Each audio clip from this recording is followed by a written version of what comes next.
헌법재판소가 한덕수 국무총리의 탄핵 심판 변론을 끝낸 뒤에도 관련 자료를 확보하는 절차를 진행하고 있습니다. 계엄 선포 직전 국무회의에서 절차적 위법성이 있었는지 들여보겠다는 것으로 해석되는데요.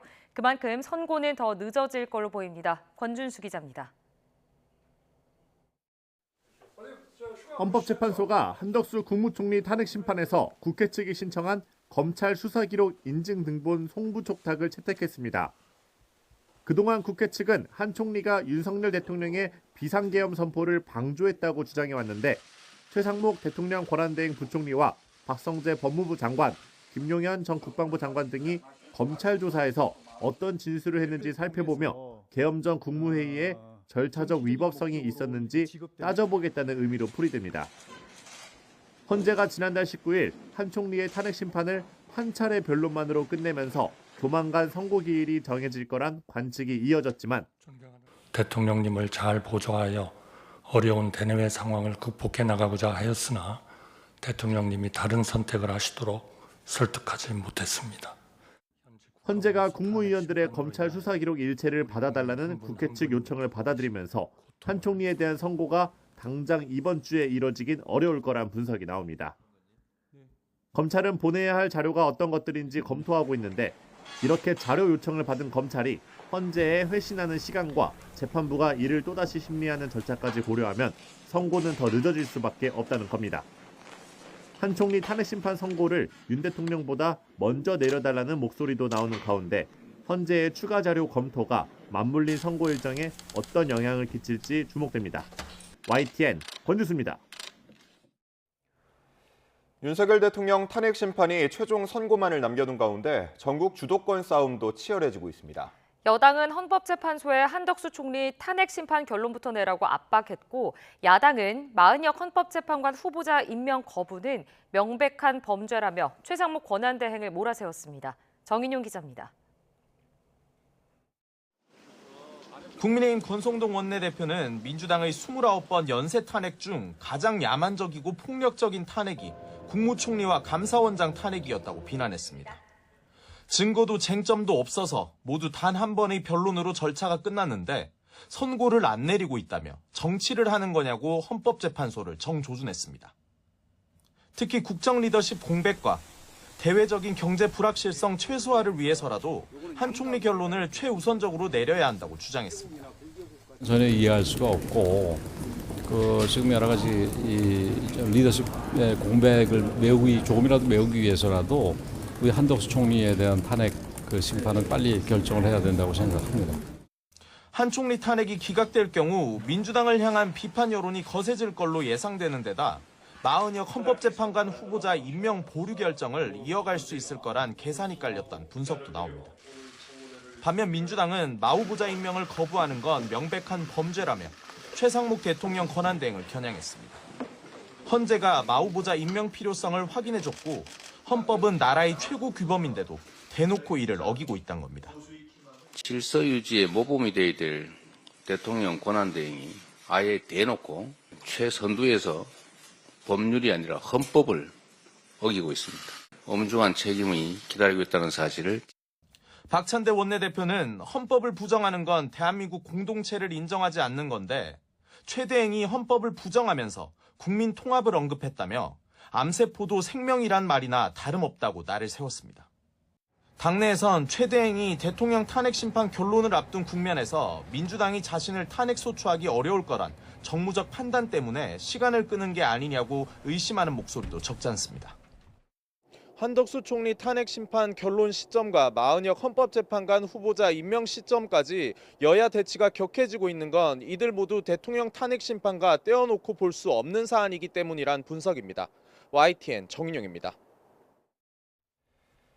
비상계엄 사태를 수사하는 검찰이 윤석열 대통령과 김용현 전 국방부 장관 등의 비화폰 불출 대장을 확보한 것으로 파악됐습니다. 노상원 전 정보사령관에게 지급된 비화폰에 불출 대장도 포함되는데 내란 비선 의혹의 실체가 드러날지 관심입니다. 김태원 기자입니다.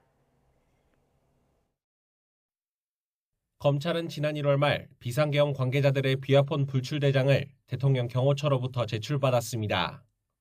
여기엔 윤 대통령과 김용현 전 국방부 장관부터 여인영 전 방첩사령관이나 곽종군 전 특수전 사령관 등 이른바 계엄군 지휘관들의 비화폰 지급, 회수일자가 담겨 있습니다. 검찰이 제출받은 자료엔 김 전 장관이 노상원 전 정보사령관에게 건넨 비화폰 불출대장도 포함된 것으로 알려졌습니다. 노 전 사령관은 이른바 노상원 수첩부터 계엄 비선 등 각종 의혹의 중심에 서 있지만 정작 검찰 조사에선 진술 대부분을 거부한 것으로 전해졌습니다. 비화폰 불출대장 확보를 통해 검찰이 노 전 사령관의 비화폰 사용 기간을 특정한 만큼 제기되는 의혹의 실체를 밝혀낼 수 있을지 관심입니다. 다만 비상계엄 사태의 경위를 수사하는데 의미 있는 내용은 많지 않다는 게 검찰 판단입니다. 비화폰 통화 기록 등 관련 자료에 대한 압수수색 영장을 발부받아서 제시했지만 경호처가 수색을 거부하며 문제가 없을 만한 일부 자료만 자체 선별해냈다는 겁니다. 이런 가운데 경호처 측 거부로 박종준 전 경호처장 등 경호처 지휘부의 비화폰 관련 자료에 대한 영장 집행이 번번이 무산됐던 경찰에선 검찰 수사에만 협조적인 경호처 측 태도에 불쾌감을 느끼는 분위기도 감지됩니다. YTN 김태원입니다. 김성훈 대통령 경호처 차장에 대한 구속영장이 검찰에서 번번이 기각되자 경찰이 구속 필요성을 다시 따져달라며 신청한 영장심의위원회가 오늘 열립니다. 윤 대통령의 체포 방해 혐의 수사는 물론 계엄 모의 정황의 핵심 증거로 꼽히는 비화폰 확보 여부까지 달린 만큼 그 귀추가 주목됩니다. 부장원 기자입니다. 서울고등검찰청 영장심의위원회는 오늘 오후 2시 대통령 경호처 김성훈 처장과 이광우 경호보험장에 대한 구속영장 신청 기각 처분의 적정성을 심사합니다. 지난달 24일 경찰 특별수사단이 영장심의를 신청한 뒤 열흘 만입니다. 앞서 서울서부지검은 경찰 특수단이 윤석열 대통령 체포저지를 주도한 혐의로 김 차장과 이 본부장에 대해 신청한 구속영장을 각각 3차례와 2차례 반려했습니다. 영장심의위는 검찰 외부에 법조계와 학계, 언론계 인사로 꾸려지는데 경찰 특수단은 그동안 확보한 인적, 물적 증거를 바탕으로 두 사람의 구속 필요성을 거듭 주장할 계획입니다. 김 차장이 비상계엄 당시 사용된 경호처 비화폰의 통신기록 삭제를 지시하고 비화폰 서버 압수수색까지 수차례 가로막아 증거인멸 정황이 충분히 인정된다는 게 특수단의 입장입니다. 경찰 내부에서는 영장심의를 통해 반전을 기대하는 분위기인데 상황은 녹록지 않아 보입니다. 지난 2021년 영장심의가 설치된 뒤 심의한 16건 가운데 경찰 손을 들어준 건 1건뿐. 그런데 검찰의 구속영장 불청구가 부당하다고 판단한 1건의 경우에도 결국 법원에서 영장이 기각돼 결과적으로 구속 여부를 뒤집은 사례는 없었습니다. 게다가 김 차장이 경찰의 압수수색 시도 당시에는 제출하지 않았던 비화폰 불출대장과 비화폰 통화 내역 일부를 최근 검찰에 제출해 증거인멸 우려를 주장할 근거도 약해졌다는 게 변수입니다. 특수단은 영장심의위가 검찰 손을 들어줄 경우 김 차장 사건 등을 공수처에 이첩하는 방안을 검토한다는 입장입니다. 사건 자체를 넘겨 공수처가 직접 법원에 구속영장을 청구하는 카드까지 고민하는 건데 영장심의위가 어떤 결론을 낼지 주목됩니다. YTN 부장원입니다. 비상계엄 당시 국회 봉쇄와 체포조 운영에 가담한 혐의로 기소된 경찰 간부들이 내란 사건 전담 재판부에서 재판을 받게 됐습니다.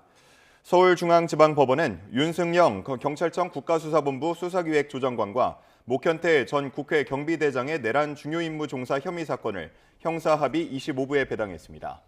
첫 공판기일은 오는 20일 열릴 예정인데 같은 법정에서 조지호 경찰청장과 김봉식 전 서울경찰청장에 대한 첫 공판도 동시에 진행됩니다. 윤 조정관과 목 전 경비대장은 각각 국군 방첩사령부의 체포지원 요청을 보고받은 뒤 조 청장에게 보고하고 계엄 선포 당시 국회의원을 포함한 민간인의 국회 출입을 막도록 지시한 혐의도 받고 있습니다. 중앙선관위 고위직 자녀 채용 논란이 확산하자 선관위원장까지 나서 거듭 대국민 사과를 하면서 외부 통제 방안을 마련하겠다고 약속했습니다. 이에 여당은 특별감사관 도입에 속도를 내자며 야당 협조를 촉구했는데 민주당은 성급하게 추진할 일이 아니라며 신중한 모습입니다. 김철희 기자가 보도합니다. 채용비리 논란이 불거진 뒤 여러 차례 고개를 숙였던 중앙선관위. 이번에는 노태학 위원장 명의로 대국민 사과문을 발표했습니다. 노 위원장은 국민에게 큰 실망과 걱정을 끼쳐드렸다면서 통렬한 반성과 함께 머리 숙여 사과드린다고 밝혔습니다. 그러면서 특혜 채용 관련 업무를 부적정하게 처리한 직원의 징계위원회 징계를 요구하는 동시에 다양한 외부 통제 방안 도입도 적극 검토하겠다고 강조했습니다. 이어 선관위는 특혜 채용 당사자인 자녀 직원 10명의 직무 배제 결정을 내린 사실도 공개했습니다. 이런 가운데 세컨폰 논란을 빚은 김세환 전 사무총장의 아들이 지난 2020년 대검찰청 주관 행사에 참여할 수 있도록 선관위가 허위 추천서를 작성한 사실도 뒤늦게 알려졌습니다. 당시 선관위는 김 전 총장 아들이 선발될 수 있도록 근무지를 부풀려 적는가 하면 수행하지도 않은 연구과제를 이력서에 허위로 기재했던 거로 파악됐습니다. 국민의힘은 상황이 이런데도 민주당이 감사원 감사 대상에서 선관위를 제외하는 감사원법 개정안을 발의했다며 비판을 쏟아냈습니다. 그러면서 관련 의혹을 한 번에 들여다볼 수 있는 특별감사관 제도 도입을 당론으로 추진할 테니 야당도 협조하라고 촉구했습니다. 민주당이 이를 외면한다면 고위직 자녀 그리고 친인척 채용 비리를 용인하는 것과 다름없습니다. 반면 민주당은 헌법재판소 판결이 나온 지 얼마 되지 않아 논의가 무르익지 않았다며 신중한 입장인데 함께 차근차근 만들어갈 일이지 한두 명의 아이디어 내서 이렇게 하자 저렇게 하자 할 주제는 아니라고 생각합니다. 채용비리 문제와 부정선거 음모론을 분명히 구별해 대응해야 한다는 목소리도 나왔습니다. 선관위 개혁의 속도와 방식을 두고 이견을 드러내긴 했지만 국회 차원의 대책이 필요하다는 데는 공감대를 이룬 만큼 여야가 대안을 모색해낼 수 있을지 주목됩니다. YTN 김철입니다.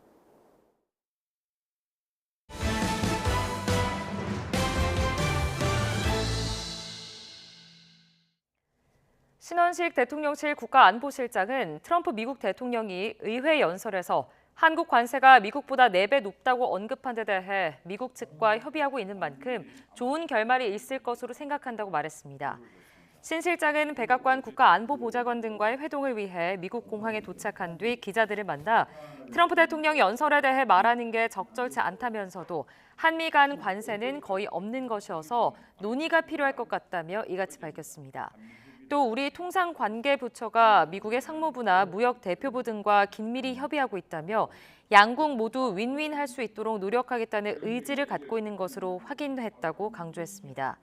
트럼프 대통령이 한국 관세를 언급하며 미국의 군사 지원을 언급해 주한 미군 방위비 분담금 이슈가 우려되는 상황에 대해서는 아직 논의된 바 없지만 그 문제도 오랜 동맹의 정신에 입각해 원만하게 잘 풀어나가겠다고 밝혔습니다. 도널드 트럼프 미국 대통령이 캐나다와 멕시코에 대해 25% 관세를 부과한 가운데 이들 국가에서 생산되는 자동차에 대해서는 관세를 한 달 유예하는 방안을 검토하고 있다고 블룸버그 통신이 보도했습니다. 이를 위해 트럼프 정부 관계자들이 미국 자동차 업체인 포드와 제너럴 모터스, 스텔란티스 등의 기업 대표와 만났다고 통신은 전했습니다. 로이터 통신도 트럼프 대통령이 이들 기업 대표들과 통화했다고 보도했습니다. 자동차 업체 대표들은 대통령과의 대화에서 투자 증대 방침을 밝혔으며 명확한 관세와 환경 정책을 희망했다고 로이터 통신은 전했습니다. 지난주 파국으로 끝난 트럼프 대통령과의 회담 이후 젤렌스키 우크라이나 대통령은 갈등 봉합의 안간힘을 쓰고 있지만 상황이 녹록지 않습니다. 미국이 우크라이나에 대한 무기 지원뿐 아니라 정보 공유도 중단하며 종전 압박을 강화하고 있습니다. 런던 조수연 특파원이 전해드립니다. 미국 중앙정보국 CIA 존 래드클리프 국장은 언론 인터뷰에서 미국이 우크라이나의 무기 지원뿐 아니라 정보 지원도 중단했음을 확인했습니다. 트럼프 대통령이 젤렌스키가 평화에 대한 의지가 있는지 의문을 갖고 있다는 겁니다. 하루 전 젤렌스키가 광물 협정에 서명할 준비가 돼 있다고 밝힌 가운데 래드클리프 국장은 정보 지원 중단은 잠정적인 것이라고 설명했습니다. 무기에 이어 정보 지원 카드로 미국이 주도하는 종전안을 받아들이라고 압박하는 모양새입니다. It's time to end this senseless war. If you want to end wars, you have to talk to both sides. 영국 언론들은 작전에 필요한 정보가 끊기면 우크라이나의 군사력이 크게 저하될 수 있다고 분석했습니다. 그동안 미국의 정보 협력이 러시아군 표적을 식별하고 타격하는 우크라이나 군사 능력에 필수적이었기 때문입니다. 미국의 고강도 압박 속에 젤렌스키 대통령은 양측이 조만간 회담을 열기로 합의했다고 밝혔습니다. Говорили Андрій Єрмак та Майк Вольц. Є позитивний рух. Сподіваємось на перші результати наступного тижня. 유럽의 자체적인 종전한 논의를 이끄는 영국과 프랑스도 대미 접촉에 속도를 내고 있습니다. I'm doing everything I can to play my part in that, in regular contact with all of the key players. 힐리 영국 국방장관은 워싱턴에서 헤그세스 미 국방장관과 만나 전후 안보보장 등 우크라이나 평화 계획을 논의할 예정입니다. 프랑스와 영국, 우크라이나 정상이 함께 미국을 방문하는 방안도 거론되고 있어서 이들이 3대1로 트럼프 대통령을 상대하는 상황이 펼쳐질 수 있다는 관측도 나옵니다. 런던에서 YTN 조수연입니다. 도널드 트럼프 미국 대통령은 현지 시간 4일 볼로디미르 젤렌스키 우크라이나 대통령이 미국과의 광물 개발 협정에 서명할 준비가 돼 있다는 의사를 전해왔다고 밝혔습니다. 트럼프 대통령은 미 연방의회 상하원 합동회의 연설에서 오늘 젤렌스키 대통령으로부터 중요한 서한을 받았다며 이같이 말했습니다. 해당 협정은 미국이 전쟁 지원을 대가로 우크라이나의 히토류 등 전략 광물 개발권을 확보하는 내용의 골자로 트럼프 대통령은 이를 자신이 주도하는 우크라이나 전쟁 종전 협상의 필수 조건으로 여겨왔습니다. 처음 본 여성을 흉기로 무참히 살해한 혐의를 받는 30대 남성이 구속됐습니다. 유족은 피해자 측이 심신미약을 주장하며 감형을 받기 위해 이미 변호사를 선임했다며 분통을 터뜨렸습니다. 이상곤 기자입니다. 살인 혐의를 받는 30대 이모 씨가 구속 전 피의자 신문을 받기 위해 법원에 모습을 드러냈습니다. 범행 이유 등을 묻는 취재진 질문에 인생이 너무 안 좋았다며 피해자와 유족에게는 죄송하다고 말했습니다. 죄송하고 너무 미안합니다. 안 그랬어야 되는데 너무 인생이 너무 답답하고 뭐 좀 해보려고 했는데 그게 다 막혀버리니까 아무 생각 없었어요. 법원은 도주 우려가 있다며 영장을 발부했습니다. 지적장애가 있는 이 씨는 범행 당일 며칠 전 주운 흉기를 지니고 거리에 나섰습니다. 이후 약 1시간 동안 일대를 배회하는 모습이 CCTV에 포착됐습니다. 이 때문에 경찰은 이 씨가 인적이 드문 거리에서 범행 대상을 물색했을 것으로 의심하고 있습니다. 하지만 이 씨는 살인 혐의를 인정하면서도 충동적으로 범행을 저질렀다며 계획 범행은 부인하고 있습니다. 피해 여성은 가족을 위해 희생하고 성실하게 살아오던 평범한 직장인이었습니다. 유족은 피의자 측이 이미 변호사를 선임한 것으로 안다며 형량을 줄이기 위해 정신질환으로 인한 심신미약을 주장해선 안 된다고 강조했습니다. 범이라고 생각하고요. 정신질환 주장하면서 감형을 받으려고 한다면 그런 일은 우리나라에서 있으면 안 되고 반드시 이건 바로 잡아서 최대한 형량을 무겁게 해서 처리해야 된다고 생각합니다. 피해 여성에 대한 부검 결과 사인은 저혈량 쇼크라는 1차 구두 소견이 나왔습니다. 경찰은 이 씨의 컴퓨터와 휴대전화에 대한 증거 분석을 의뢰하고 범죄심리 분석가도 투입해 정확한 범행 동기를 밝혀낼 계획입니다. YTN 이상곤입니다. 간병하던 아내이자 어머니를 살해한 뒤 극단적 선택을 시도한 부자가 경찰의 생활고 등으로 힘들었다고 진술한 것으로 확인됐습니다. 경기 일산 서부경찰서는 80대 남성 A씨와 아들인 50대 남성 B씨를 살인 혐의로 입건해 조사하고 있습니다. 이들 부자는 그제 오전 10시쯤 경기 고양시에 있는 자택에서 아내이자 어머니인 80대 여성 C씨를 살해한 혐의를 받고 있습니다.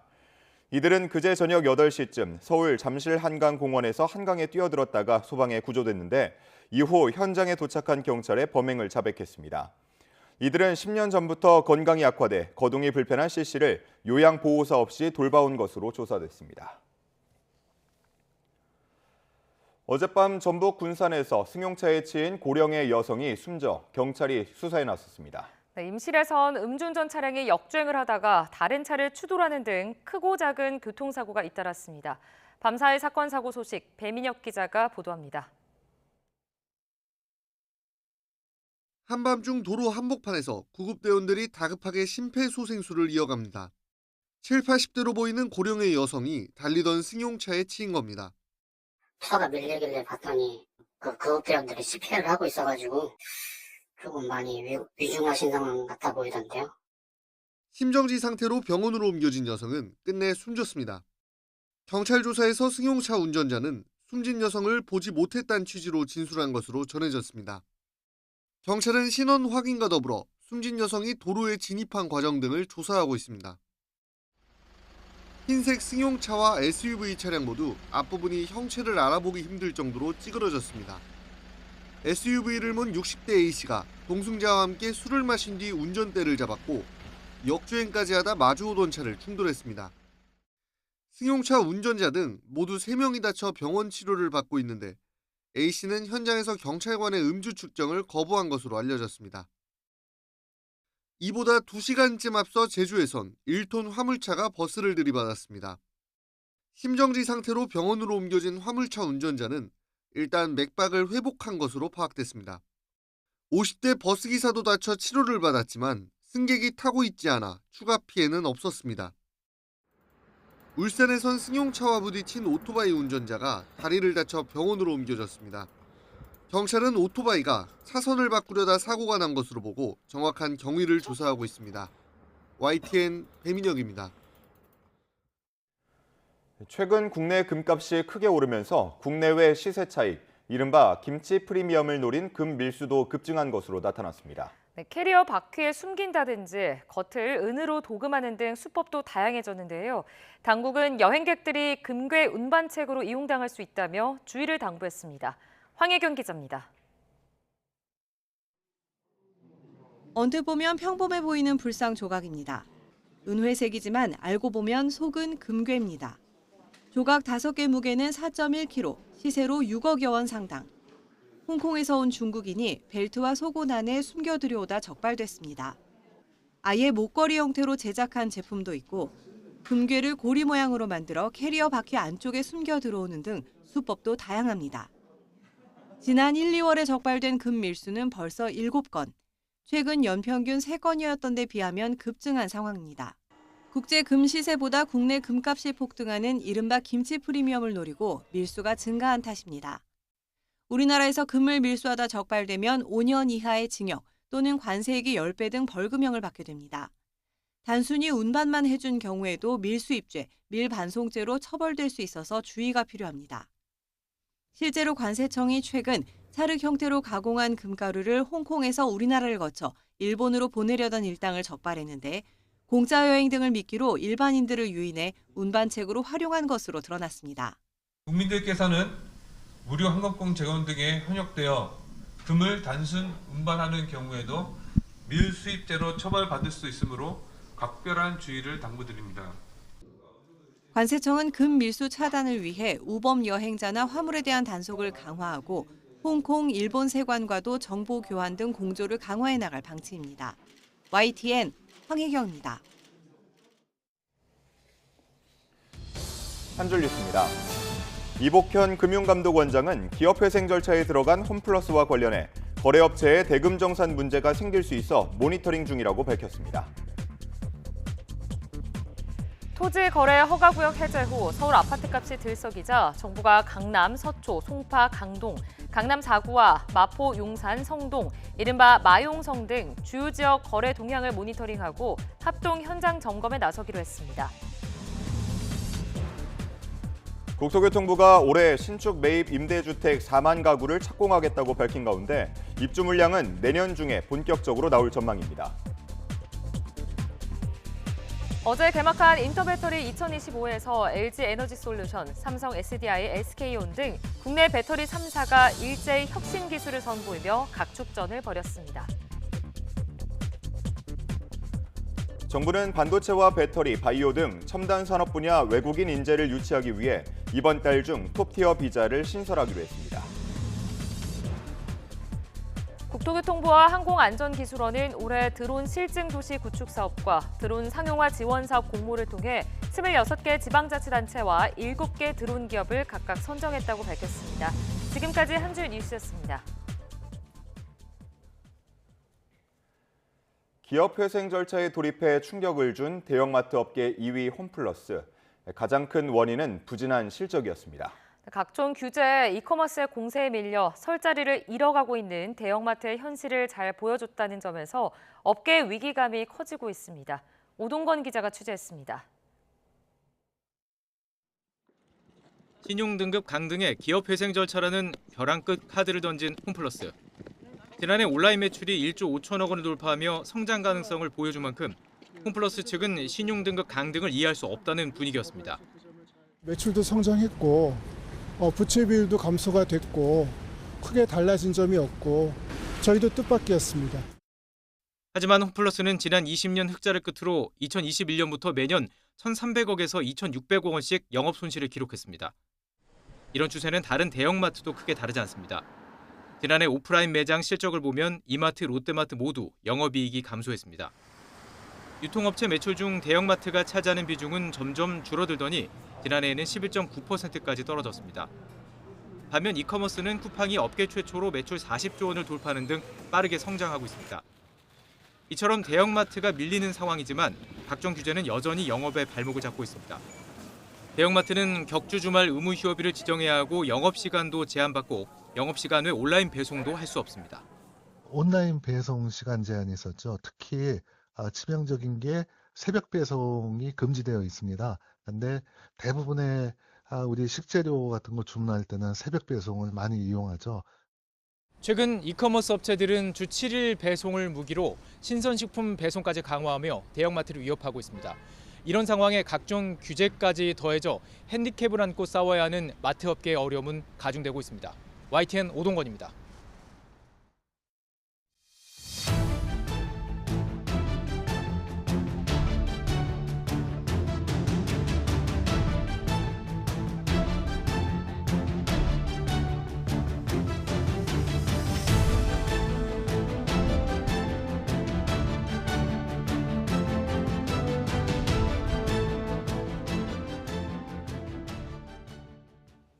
윤석열 대통령 탄핵 심판 선고가 가까워지면서 개헌으로 대통령 권한을 축소해야 한다는 주장이 연일 터져나오고 있습니다.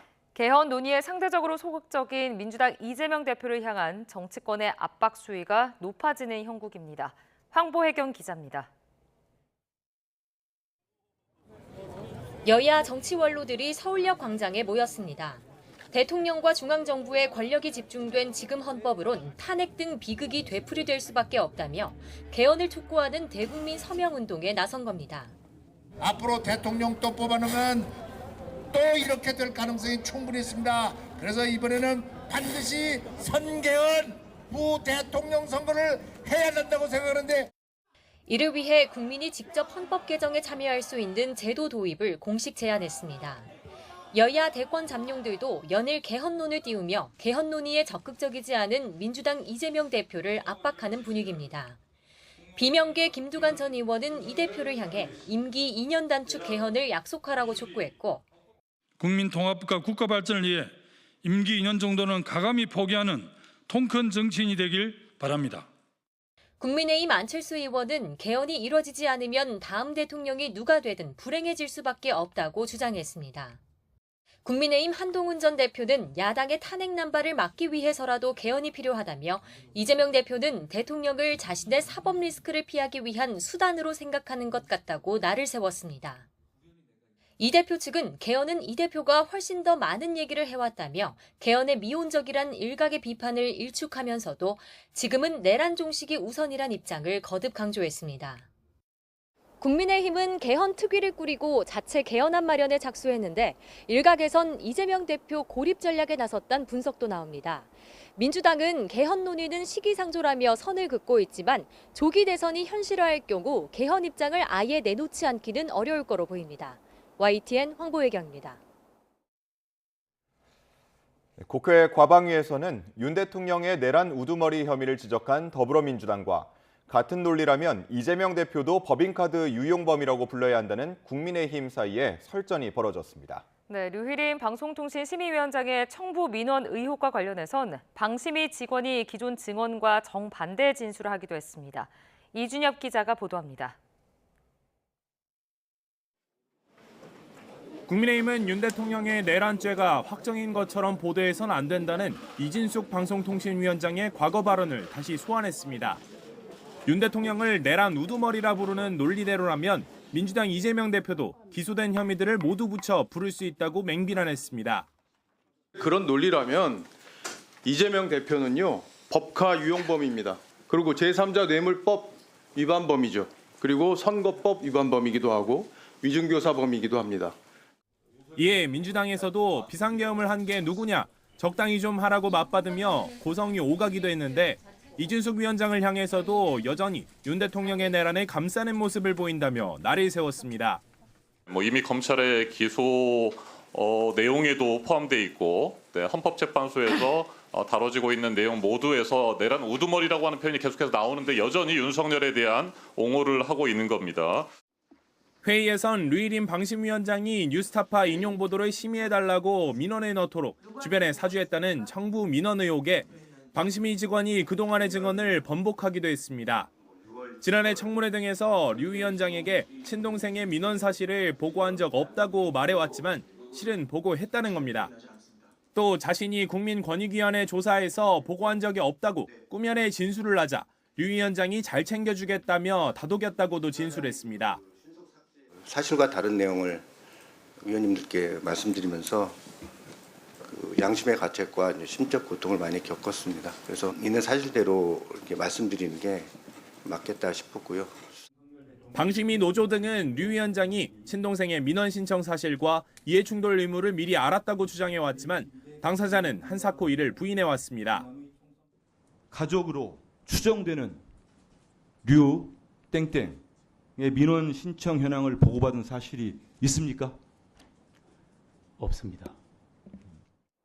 앞서 방심위와 권익위는 류 위원장의 이해충돌방지법 위반 여부를 판단할 수 없다고 결론 내렸습니다. YTN 이준엽입니다. 더불어민주당 이재명 대표가 2년 전 자신의 체포동의안 가결 사태는 당내 일부 인사와 검찰이 짜고 한 것 같다고 평가했습니다. 당시 암거래를 한 가결파를 가려내려고 일부러 부결을 호소했다고도 주장했는데요. 비명계는 거세게 반발했습니다. 나혜인 기자입니다.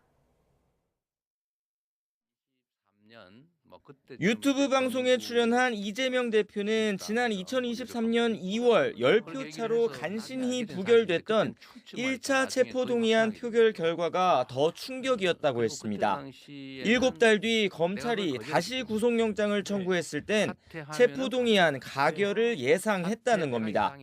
당시 당내 유력 인사의 대표직 사퇴 요구 시점과 검찰의 수사 진행 상황이 맞아떨어졌다며 다 짜고 한 짓 같다고 주장했습니다. 6월 달에 누군가를 만났는데 그분이 저한테 사법 처리될 거니까 당대표를 그만둬라. 그게 나중에 보니까 영장 청구 시점하고 딱 거의 맞아떨어져요. 사퇴하지 않으면 체포동의안에 찬성하겠다는 식의 부당한 요구에 이 대표는 옥중에서라도 대표직을 유지하겠다는 계획을 세웠다고 회고했습니다. 구속 가능성이 더 커질 수 있는데도 부결을 호소한 건 누가 찬성표를 던졌는지 드러내기 위해서였고 결국 당원들이 총선 공천 과정에서 책임을 물었다고 강조했습니다. 상대 정당 또는 이 아주 폭력적 집단하고 암거래를 하는 이 집단들이 살아남아 있으면 당이 뭐가 되겠어요? 거기에 대해서는 우리 당원과 국민들이 책임을 물을 거라고 본 거예요. 당시 이른바 비명행사란 말을 들으며 공천에서 탈락했던 비명계 인사들은 인격 모독이자 명예훼손이라고 반발했습니다. 최근 이 대표의 통합 행보는 쇼였느냐며 앞에선 웃고 뒤에선 칼을 꽂는 막말을 사과하라고 요구했습니다. 이 대표는 이미 다 지난 일이라며 수습에 나섰지만 앞으로 우리가 해야 될 일은 어쨌든 당에 있는 모든 역량을 다 모아서 이 혼란상을 극복해야죠. 이제 다 지난 일입니다. 일부 친명계 의원조차 굳이 지난 상처를 다시 짚는 게 불필요했다는 반응을 보였습니다. 최근 잇따라 비명계 인사들과 만나 야권 통합에 주력해온 이 대표가 자신의 행보에 스스로 찬물을 끼얹었다는 평가도 나옵니다. YTN 나혜인입니다. 검찰이 창원교도소에 수감된 명태균 씨를 이틀간 다시 불러 조사합니다. 명태균 의혹을 폭로한 강희경 씨도 참고인 신분으로 조사했습니다. 신지원 기자가 보도합니다. 서울중앙지검 전담수사팀이 창원을 다시 찾아 명태균 씨를 이틀간 추가 조사하기로 했습니다.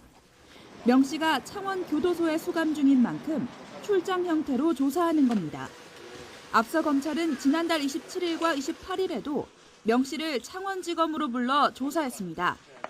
당시 검찰은 명 씨가 윤석열 대통령과 김건희 여사에게 어떻게 여론조사 결과를 전달했는지 등 대통령 부부의 공천 개입 의혹을 조사했습니다.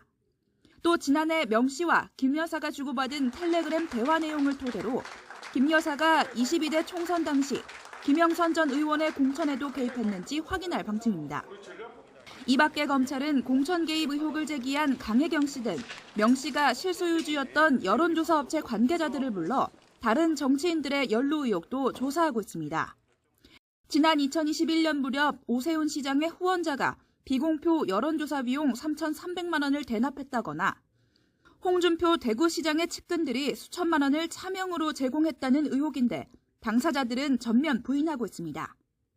지금 홍준표 관련해서는 이제 큰 테두리로 작은 부분에서만 이제 진술을 했었고 나머지 이제 여론조사 건에 대해서는 아직 진술한 바가 없기 때문에 오세훈 관련해서 지금 조사가 진행될 걸로 알고 있어서 일단 조사를 받고 나서 여론조사 업체 소장을 지낸 김태열 씨도 참고인으로 검찰 조사가 예정되어 있는 가운데 검찰은 당분간 창원에서 명 씨와 관계자들을 조사한 뒤 의혹 당사자들도 조사할지 검토할 전망입니다.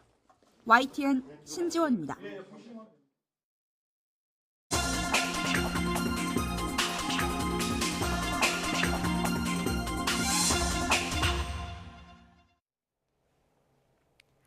오늘의 글로벌 픽입니다. 도널드 트럼프 미국 대통령이 미국 의회 연설에서 파나마 운하 환수를 시작했다고 주장했는데요. 파나마 대통령은 트럼프가 또 거짓말을 하고 있다고 정면으로 반박했는데 이번에도 트럼프가 원하는 대로 이뤄졌다는 말이 나옵니다. 신웅진 기자입니다. Further enhance our national security, my administration will be reclaiming the Panama Canal, and we've already started doing it. 파나마가 트럼프의 이 발언에 즉각 반발했습니다. 호세 라울 물리노 파나마 대통령은 소셜미디어 X에 트럼프가 또 거짓말을 하고 있다고 성토했습니다. 물리노 대통령은 파나마 운하는 복구 과정에 있지 않으며 여전히 파나마 국민의 소유라고 썼습니다. 중국도 거듭 연관성을 부인했습니다. 习近平主席提出的4个应该，中方期待各当事方通过对话谈判，找到照顾彼此关切、可持续和持久的解决方案。 그런데 트럼프 연설에 맞춰 홍콩 업체인 CK 허치슨 홀딩스가 파나마 운하 항구 사업권을 미국계 자산운용 회사인 블랙록 TIL 컨소시엄에 넘기기로 합의했다고 발표했습니다. 중국이 운하를 운영한다는 트럼프 주장의 배경으로 지목된 바로 그 회사입니다. CK 허치슨 측은 정치적 상황과 무관한 비즈니스라고 주장했지만 트럼프의 압박이 이번 거래와 무관치 않다는 분석이 우세합니다. 트럼프의 운하 환수 발언도 이를 반영한 것으로 보이는데 결국 원하는 것을 또 얻어냈다는 해석이 나오는 대목입니다. YTN 신홍진입니다.